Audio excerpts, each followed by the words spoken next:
Sir, நம்ம YouTube viewer ஒருத்தர் கேட்டிருக்காங்க. ஒரு லேடி. அவங்க என்ன சொல்கிறாங்கன்னா, அவங்க ஆஃபீஸ் போகிறாங்க. டெய்லி தலைக்கு குளிக்கிறாங்க. தண்ணி ஊற்றி குளிக்கும் பொழுது சரியாக தோட்டிட்டு போக முடியாத சூழல் இருக்கிறதுனால தலையில் நீர் கோத்துக்குது. அதனால் தலை பாரமாக இருக்குது. ஸோ தொடர்ச்சியாக தலைவலி வந்துக்கிட்டு இருக்குது. சில முறை ட்ரீட்மெண்ட் எடுத்திருக்காங்க. பட் ஆனாலும் அவங்க என்ன சொல்கிறாங்கன்னா, நீங்கள் குளிக்கிறத நிறுத்துங்க அப்படின்னு சொல்கிறாங்க. பட் குளிக்காமல் அவங்களால இருக்க முடியல. ஸோ தலை குளித்தால் இந்த மாதிரி பிரச்சனைகள்லாம் வருது. இதை எப்படி சரி செய்கிறது அப்படின்னு கேட்டிருக்காங்க. இதுக்கு உங்களுடைய பதில் என்ன டாக்டர்? அதாவது நம்முடைய குளியலே எப்பவுமே தலையோடு குளிக்கின்ற முறை தான் சரியான முறை. பெரும்பாலான மக்கள் இப்போ தலை முடியை விட்டுட்டு உடம்பு வரைக்கும் குளிப்பாங்க. ஆண்களும் சரி, பெண்களும் சரி. ஆனால் குளிக்கின்ற முறைன்றது தலையோடு குளிக்கணும். தலை நனையணும், தலை முடியும் நனையணும். பெண்களை பொறுத்த வரைக்கும் எங்களுக்கு முடி நிறைய இருக்கு. முடி நினைச்சி குளிச்சாங்கன்னா இந்த மாதிரி தலைவலி தலைபாரெலாம் வருது. பெரும்பாலான பெண்கள் வெள்ளிக்கிழமையில பண்டிகை நாட்கள் விசேஷ நாட்கள் மட்டும் தலையோடு குளிப்பாங்க. மற்ற நாள் உடம்புக்கு குளிப்பாங்க. அது சரியான முறை நம்ம சொல்ல முடியாது. பட் இதே கேரளாவில் எடுத்துட்டிங்கன்னா, கேரளாவில் எல்லாரும் ஈவன் லேடிஸ் கூட தலையோடு தான் குளிப்பாங்க. கேரளாவில் இருக்கிற எல்லா லேடிஸுமே தலையோடு தான் குளிக்கிறாங்க. ஆனால் அவங்களுக்கு உடம்புக்கு எந்த பிரச்சனையும் வந்தது இந்த மாதிரிலாம் வராது சொல்லுங்க. பட் இவங்க தமிழ்நாட்டில் இருப்பாங்கன்னு நினைக்கிறேன். பட் இவங்க குளிக்கும்போது இந்த மாதிரி பிரச்சனைகள்லாம் வருது. இப்போ என்ன காரணம் நீங்கள் நினைக்கிறீங்க? உங்களை மாதிரியான பெண்கள் கேரளாவில் டெய்லி தலையோடு குளிக்கிறாங்க. ஆனால் அவங்களுக்கு ஒன்றுமே இல்லை, ரொட்டீன் லைஃப்பில் ராங்காக இருக்கிறாங்க. பட் அதே தமிழ்நாட்டில் இருக்கிற மக்கள் இப்போ அந்த முறையை ஃபாலோ பண்ணி தலையோடு குளிச்சாங்கன்னா கோல்டு பண்ணிடுது, எனக்கு தலைவலி தலைபாரமாக இருக்குது அப்படின்றாங்க. இது சரி. இதுக்கு என்ன காரணம் அப்படின்னா, நான் பலமுறை சொல்லியிருக்கேன், மனிதர்களுடைய உடல் வகைப்பாடு பல வகைகளாக பிரிக்கப்பட்டிருக்கு. ஸ்பெசிஃபிக்காக இருப்பாங்க. வாத உடம்பு, கப உடம்பு, பித்த உடம்பு.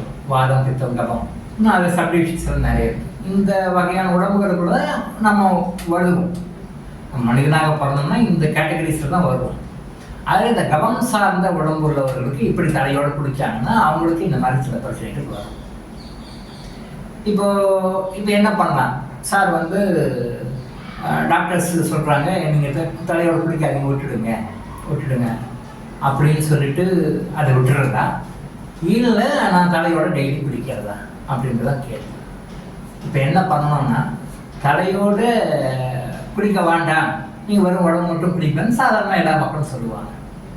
நான் என்ன சொல்ல வரேன்னா, உங்கள் உடம்புல அந்த எதிர்ப்பு சக்தி குறைவாக இருக்கும் பொழுது, அந்த கபத்தை எதிர்த்து நிற்கக்கூடிய சக்தி குறைவாக இருக்கும் பொழுது உங்களுக்கு தலையோடு குளிச்சா இந்த மாதிரி ஆகும்.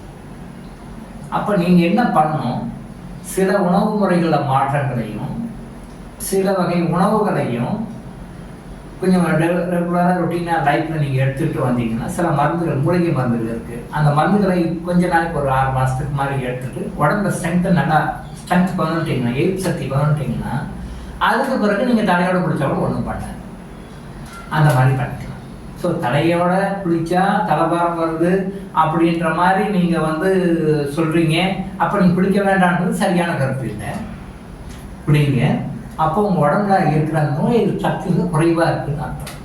அந்த கபத்தினுடைய பாகத்தை, உங்கள் உடம்புல வாதம், பித்த, கபம் இருக்குது, எல்லாருக்குமே இருக்குது. அந்த கபத்தினுடைய ரேஷியோ, அந்த விகிதத்தை கட்டுப்படுத்துகின்ற வகையில் உங்கள் உடம்புல அன்றாட உணவுகள் மூலமாகவும் சில மூச்சு பயிற்சிகள் மூலமாகவும் சாதாரண சில விஷயங்களை நீங்கள் கொஞ்சம் லைஃப்பில் ஃபாலோ பண்ணீங்க அப்படின்னு சொல்லி ஒரு 3 மாதம் 6 மாதம் தொடர்ந்து ஃபாலோ பண்ணிங்கன்னா உங்களுக்கு அந்த எதிர்ப்பு சக்தி வந்துடும். அப்போ அந்த கபத்தினுடைய விகிதாச்சாரத்தை பேலன்ஸ் பண்ணுறதுக்கு எதிர்ப்பு சக்தி உங்களுக்கு வந்துடுது அப்படின்னு சொல்லி சொன்னால் நீங்கள் ரொட்டீனாக தாராளமாக தலையோடு குளிக்கலாம். உங்களால் குளித்தாலும் உங்களுக்கு ஒன்றும் பண்ணாது. அந்த மாதிரி கொண்டு வர முடியும். இதுக்கு என்ன பண்ணணும்னா, உணவு முறைகள் சில மாற்றங்களை கொண்டு வரணும். ஒரு எளிய மூச்சு பயிற்சி ஒன்று இருக்குது. அந்த எளிய மூச்சு பயிற்சியை நீங்கள் ப்ராக்டிஸ் பண்ணிட்டு ரெகுலராக 10 நிமிஷம் 5 நிமிஷம் போதும். 10 நிமிஷம் 5 நிமிஷம் போதும். உங்கள் லைஃப்பில் உங்கள் உடம்புக்காக, உங்கள் ஆரோக்கியத்துக்காக, நீங்கள் நல்லா இருந்தாலும் ஒரு 5 நிமிஷம் ஸ்டார்ட் பண்ணுங்க. ஸோ அந்த சாப்பாட்டில் சில விஷயங்கள் மாற்றிட்டு அன்றாட உணவு முறையில் சில விஷயங்களை மாற்றிட்டு இந்த மூச்சு பயிற்சி வந்து ஒரு டெய்லி ஒரு 15 மினிட்ஸ் 15 மினிட்ஸ் மார்னிங் ஒரு 15 மினிட்ஸ் ஈவினிங் ஒரு 15 மினிட்ஸ் இல்லைன்னா ஏதாவது ஒரு டைம் ஆகுது ஒரு 1/2 hour ஸ்பெண்ட் பண்ணுங்க. பண்ணி இந்த பயிற்சி நீங்கள் ரெகுலராக பண்ணிட்டு வரும்பொழுது தொடர்ந்து ஒரு 3-4 மாதம் பண்ணிங்க, அதிகபட்சம் 6 மாதம் பண்ணிங்கன்னா உங்கள் உடம்பு நல்லா ஃபுல் இதில் ஸ்டெமினாவில் வந்துடும். அப்போ இந்த மாதிரி தண்ணியில் குடித்தாலும் ஒன்றும் பண்ணாது. தலையோடு குடிக்கிறது நல்ல பழக்கம் தான், அதை நீங்கள் கைவிட்டு விடுவாங்க. அது தலையோடு குடிக்கிற அளவுக்கு உங்கள் உடம்பை வந்து நீங்கள் உங்கள் உடம்புடைய எதிர்ப்பு சக்தியை வந்து கொஞ்சம் அதிகப்படுத்தணும், ஸ்டாமினா கொஞ்சம் அதிகப்படுத்திக்கணும். ஒரு எளிய மூச்சு பயிற்சி, உணவு முறையில் சில மாற்றம், இது 2 போதும். நீங்கள் வந்து நல்ல எதிர்ப்பு சக்தியோடு வந்து தலையோடு குளிக்கலாம். தலையோடு குளிப்பது தான் மிகச்சிறந்த முறை. முடிஞ்ச வரைக்கும் தலையோடு குளிக்கிறதுக்கு என்னென்னலாம் நாம் பண்ணணும்னு ட்ரை பண்ணுங்கள். தலையோடு குளிக்காமல் இருக்கிறது நல்லது அப்படின்னு சொல்கிறாங்க, விட்டுட்டாங்க. இதைத்தான் நீங்கள் பார்க்கணும். டாக்டர் இளங்கோ ஆயுஷ் ஹாஸ்பிட்டல் வழங்கும் விழிப்புணர்வு இது. தொடர்ந்து இது மாதிரி பல அவேர்னஸ் வீடியோக்களை பார்க்க நம்ம சேனலை சப்ஸ்கிரைப் பண்ணிவிட்டு பெல் பட்டனை ப்ரெஸ் பண்ணுங்கள்.